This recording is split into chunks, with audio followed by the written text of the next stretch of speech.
Prospector News is media for educational purposes only and should not be construed as advice. We are not a certified financial analyst, licensed broker, or fund dealer, exempt market dealer, or hold a license to provide financial advice. We provide no legal opinion regarding accounting, tax, or law issues. Nothing in this podcast should be construed as investment advice or the solicitation to buy or sell stocks or commodities. All opinions expressed are those of the participants and should not be relied upon when making investment decisions. Those decisions should be made with the advice of a personal financial advisor. If you have enjoyed our podcast, please hit the like and share buttons and be sure to hit subscribe.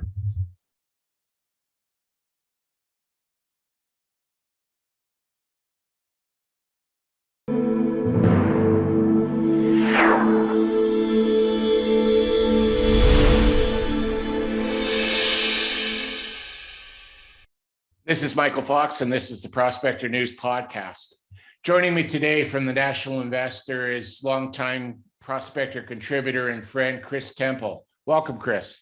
Hey, thanks, Mike. Glad you got this platform now. It'll be fun, I'm sure, for everybody. It's been a while in planning. We hit a few hiccups, but yeah, we're up and running now. And you're actually my second guest now. Well, neat. That means I'm number two. Some people will get a chuckle out of that. Yeah, well, I like to think I'm number one, but I'm treated like number two a lot. So going forward, we want to talk about green energy and energy policy across both of our borders.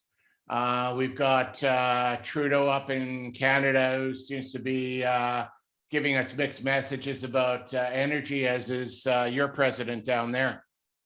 Well, they both have been. I suspect that Trudeau has been less bad in the recent past, certainly where metals are concerned, maybe not so much where oil and gas are concerned. Down here in the US, we've got a president who, and my cartoonist, you've seen this, I know, Mike, my cartoonist did a little thing for me recently where I said I wanted Joe Biden to look like Pharaoh. And some people remember the story of when Charlton Heston got Pharaoh mad at him.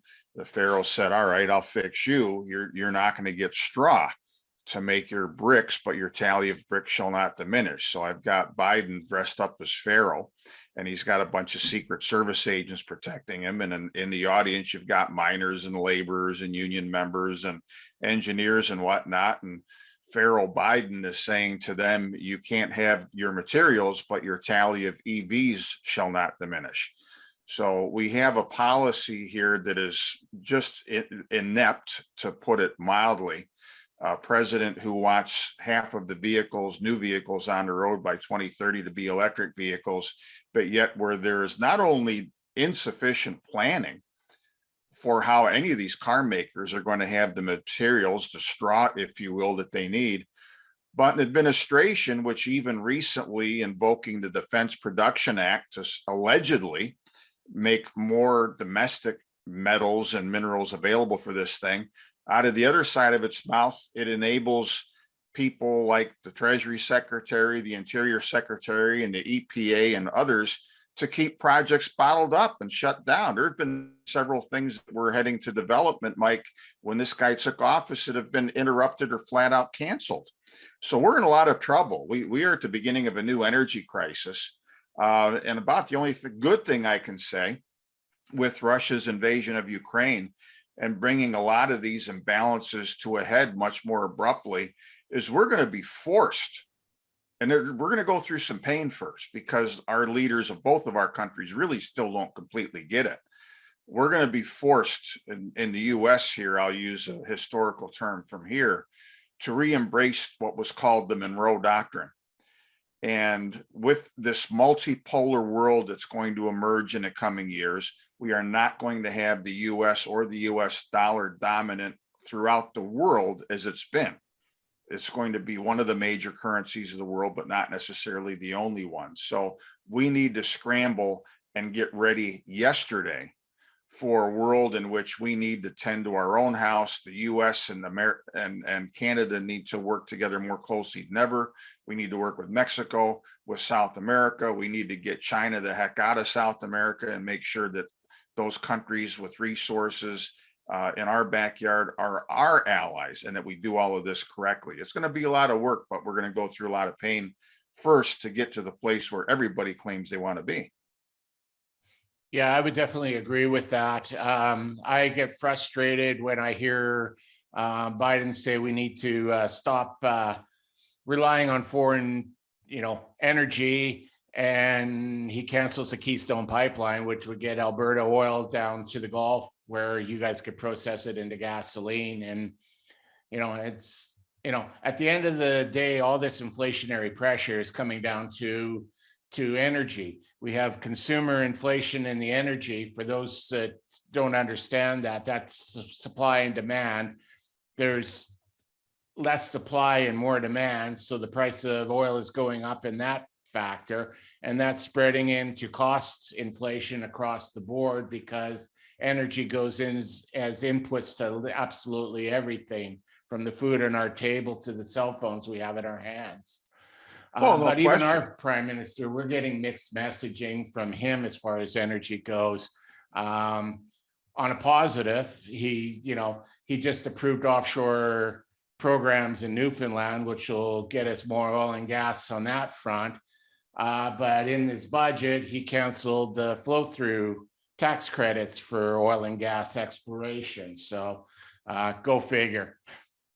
Yeah, no kidding. Well, you mentioned energy is a big cost input. The only one in the world and in our respective economies that is a larger input to the whole inflation mix, Mike, is labor. And one of the things that particularly, and of course, I'm looking at it from the lens of an American and what the Federal Reserve and policymakers here have done over the years, but for about 4 decades after the high inflation was killed for a while, that peaked in around 1981 or so. For 4 decades, you had an era that most economists call disinflation.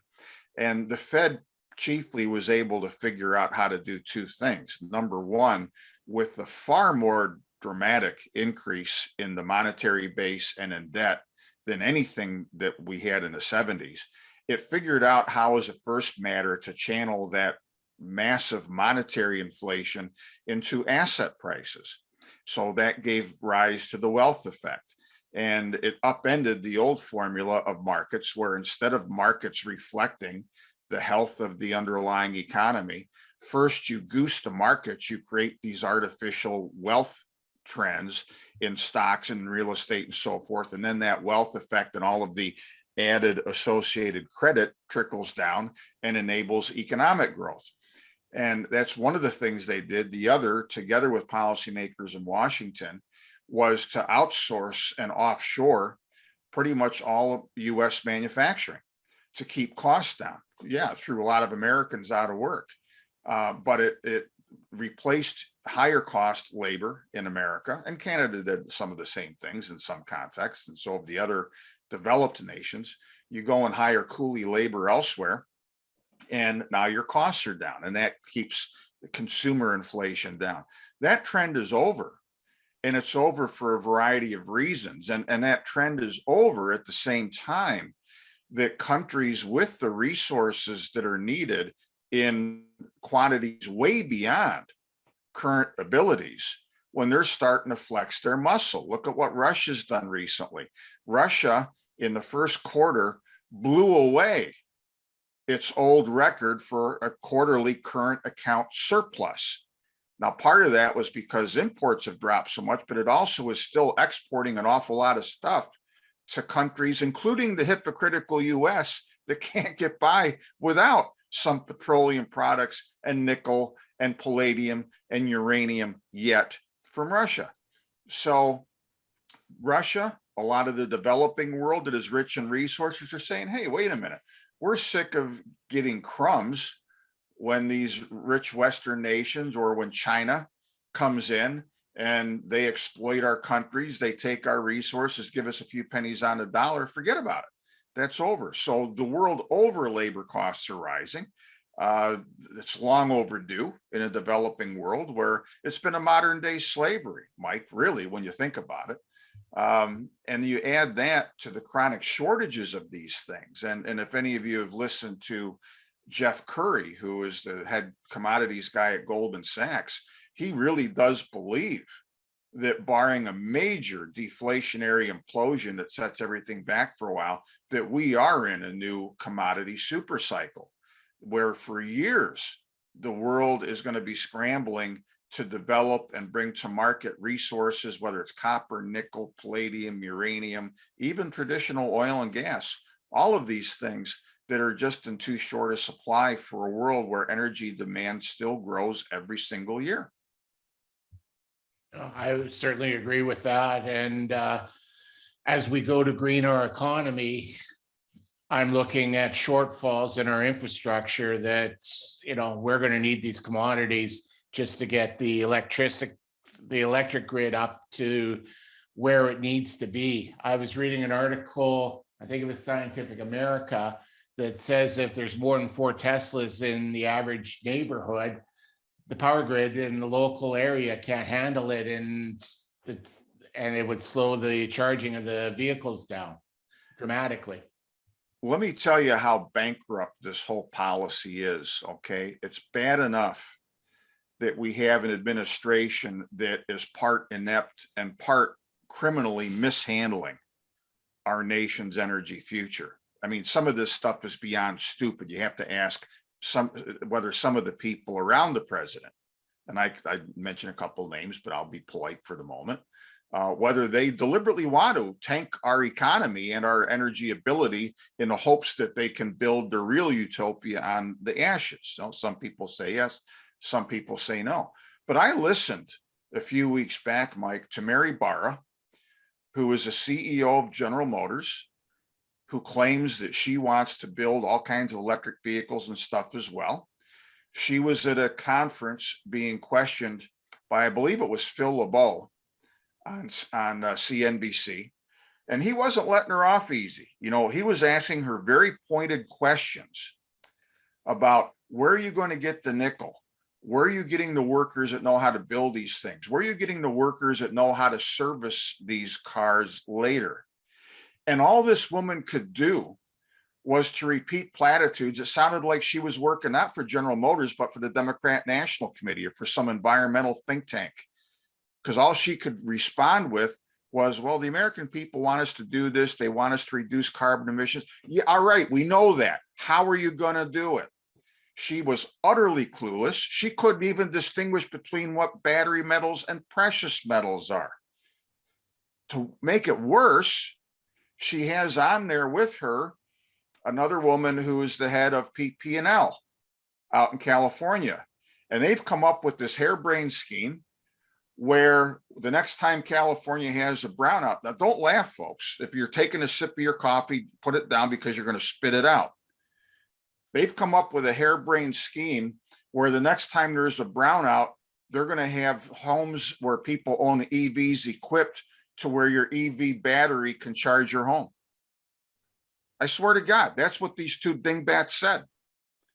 So they have no idea how to build these damn cars, no idea where the electricity comes from, but some magical way, without getting these things in place first, we're gonna, if you have a Tesla or a GM electric vehicle and there's a brownout, you can charge your home. It's like having a generator, but you're not going to use diesel fuel. I mean, this is how just completely clueless these people are. Yeah, well, it's not much better up north here. I believe he's the Minister of the Environment or Minister of Mining. I can't recall his portfolio, but it touches upon those areas as well. And he's very much a well-known anti-oil and gas and anti-mining activist in the industry, and yet he's in charge of things. Well, I'll tell you, the one good thing on this subject I'll say about our last president, the Orange Wonder, as I sometimes derisively called him, but President Trump, under the most unsung progress that his administration made on anything, and he was utterly incapable, sadly for him, to sell it properly when he ran against Sleepy Joe. But under the leadership of Rick Perry, and then in the latter days, Stan Bruyette, the U.S. Department of Energy had put together their all of the above energy strategy. And, some of us may have quibbled with one part or another, but at least they recognized that we still need oil and gas and coal as we work on these other things. They were aggressively working on these other things. I think it's been two and a half years ago, something like that. They set up the framework for a domestic uranium reserve. Still doesn't have the first pound of uranium in it, however. They set up a lot of good stuff, a lot of framework. And, last year, and I know you saw this, Mike, and anybody that goes to my website, nationalinvestor.com, and signs up for my free mailing list, you will get a copy of this. But I put out the longest newsletter that I ever put out on any subject. It was all on green energy, traditional energy, all the different moving parts, profiles on a number of companies that I presently recommend. And I led off with a homage to the longest serving Democrat woman in the House of Representatives down here, Marcy Kaptur from Ohio. And quite some years ago, she was giving a speech on the floor of the House. And she said that this country is in very grave danger. We need to have something today, no less than the Marshall Plan at the end of World War II, no less than the space program, to figure out where our energy is going to come from, 1, 2, and 3 generations from now. Recently, Jamie Dimon, the head of JP Morgan, said exactly the same thing. He says, we need to get serious about this yesterday and put everything else aside and have a crash course program of how are we going to come up with these things that these politicians claim we want, because they ain't happening with current policies. And in fact, current policies are hindering the evolution of the world they claim that they want. So we're sadly, because of either idiots or criminals in charge of this whole thing, we're going to go through way more pain first. If you think the jump in gas prices has been bad, wait a while. All of these other commodities that are raising the costs of everything. Now the sanctions regimen and so forth, you're going to have starvation in numerous countries, especially in Africa this year, that disproportionately depend on Ukraine. It's going to get ugly out there. Inflation is not going to go away because of all of this. And we can only hope, Mike, that the leaders figure this out or are replaced with those that get it before we have a lot more death and starvation and economic upheaval and even war than we're dealing with already. I would agree with that. I've been famously been quoted as saying that in both countries, we got to stop electing idiots and get some people in charge that might actually know a thing or two. Yeah. Well, we'll see what happens, but it's right today, it's not encouraging. Yeah. Well, I'm looking forward. We've got an event coming up in May that I'm coming down to join you with. You and the Radis family in Chicago have got plans to have conversations like this at the Strategic Investment Insights event. Can you tell me about that? Well, absolutely. I'm looking forward to it. We, as you and I are recording this on the 14th of April, we're just about done with the roster of companies. We're going to have 15 or so companies, and not just the natural resources. We've got life sciences companies, biotech companies, environmental remediation, battery metals, precious metals, lots of different stuff. But when Rich Redez, who started the old Chicago Resource Expo way back in 1977, the longest running show, save for Brian London's show that Jim Blanchard started back in the 70s. And it was always called the Chicago Resource Expo. For a while, they changed the name to the Chicago Natural Resource and Technology Expo. But we decided when we were putting our heads together late last year and wanted to plan to get things back to normal, like everybody's trying to do with in-person conferences again, how do we address the changes that are taking place? And so we wanted to have a broader title that represents all the different moving parts of our changing world. And that's why we called it Strategic Investment Insights 2022 in this case.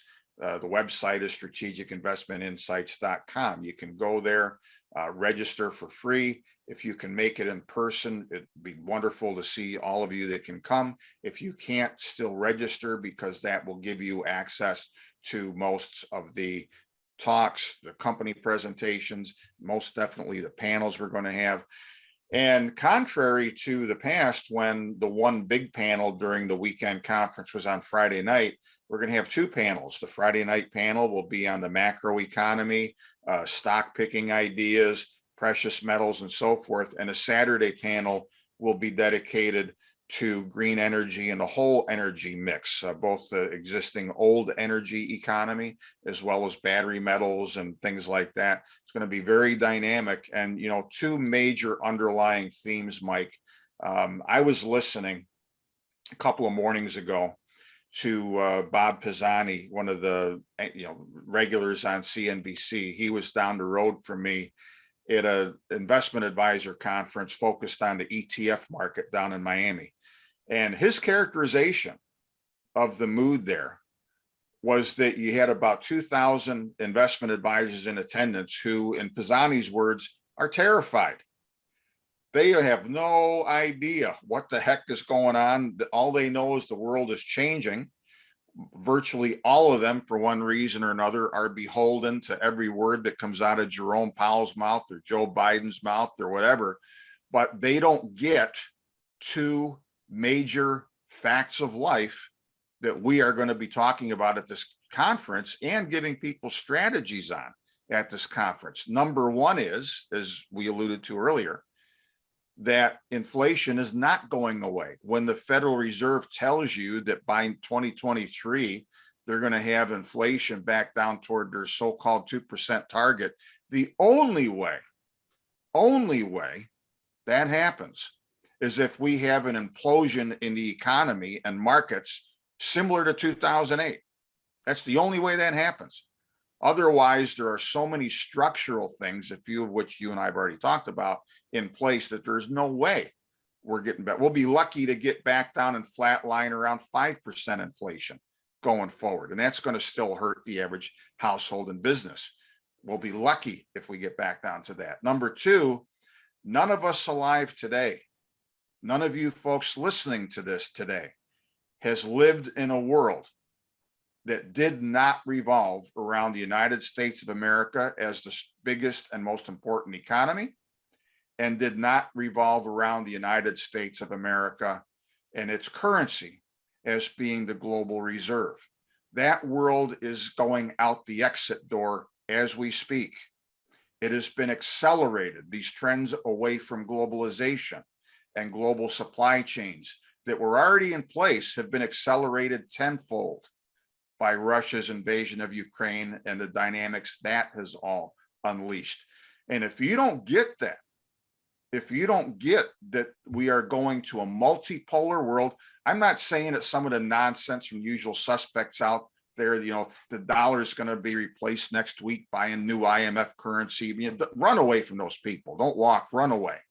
The dollar will be here when my grandchildren are my age, but it's going to be different. It's not going to be king of the hill globally. There are implications for that. If we all, you in Canada, Mike, and us in the US, go about this properly, we'll have a more prosperous, localized, regional economy. We will all learn to re-embrace that Monroe Doctrine when it comes to resources and economic growth and currencies, where we can have a thriving economy from the tip of Chile to the south to Nunavut and Alaska to the north and everything in between. But it's going to take some work, and we're not going to get there seamlessly. So realize also, besides the inflation thing, that the world as we've known it has changed. Throw out the old playbooks. You've got to come up with new playbooks as a citizen, as a consumer, as an investor. And that's what we're going to show you how to do. Wonderful. And if they want to register for the event, where should they go? Well, again, go to strategicinvestmentinsights.com. You'll see the agenda. We're still adding some of the speakers and panelists and the companies. There's already quite a few people there. We've got public policy experts on the whole green energy and critical metals, supply chain themes, lots of stuff. But again, you can register whether you're coming in person or whether you want to make sure that you have access to the conference virtually. If you can't make it, make sure that you at least do register. And if people want to get in touch with you and see more about your insights, how would they do that? Well, go to nationalinvestor.com. There's a number of fairly recent commentaries on different subjects on my homepage. And again, as I pointed out earlier, if you sign up for my free mailing list, if you're not on it already, or if you've been on my mailing list and didn't get it or lost it or threw it away or whatever, make sure you let me know. And I will send you my green, I called it the green issue and more. It's basically a green manual. It's everything you need to know about infrastructure, supply chains, energy, both green and traditional energy. You don't want to be without this. And as I said, also, Mike, there's profiles of 10 of my recommendations already in the National Investor that address different aspects of these issues. Wonderful. Thanks for joining me. I look forward to seeing you down in Chicago and for doing this again very soon. Yeah, likewise, it'll be fun. Thank you, Mike.